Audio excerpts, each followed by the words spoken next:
फेरि पनि वेलकम छ सेनपाई ब्लगमा। र योभन्दा अगाडि मैले एउटा भिडियो अपलोड गरेको थिएँ र फेरि पनि अपलोड गरेको छु। यो चाहिँ हामी चाहिँ सिसाइड लाइनबाट जाँदै गर्दाको सिन हो। हामी चाहिँ जाँदै गर्छौँ है गाइस।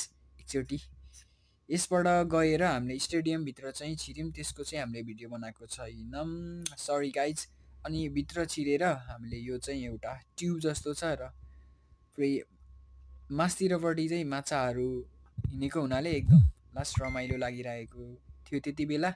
र एकदम रमाइलो छ र सबैजना यहाँ चाहिँ यो गोल्डन विक्स भएको हुनाले चाहिँ सबैजना चाहिँ यहाँ यति बेला चाहिँ एक्वेरियममा सबैजना आउनुभएको थियो। र म जाँदा चाहिँ त्यति साह्रो भिड थिएन र हामी त्यसै गरी अन्तर्गत हामी डल्फिन हेर्न गयौँ। र डल्फिन ट्रेन गरेको डल्फिनहरू हो यो चाहिँ। यसले चाहिँ खेलाउने अथवा यसलाई चाहिँ खानासाना दिने र त्यो ट्रेन गरेको हुन्छ, जे होस् एक्ज्याक्ट मलाई भन्न आएन होइन, तर ट्रेन गरेको डल्फिनहरू हो यो।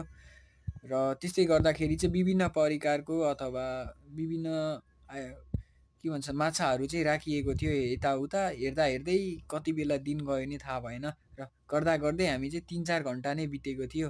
र त्यसै गरी बाहिर जाँदाखेरि चाहिँ हामी बाहिर निस्क्यौँ। अनि बाहिर निस्केर यताउता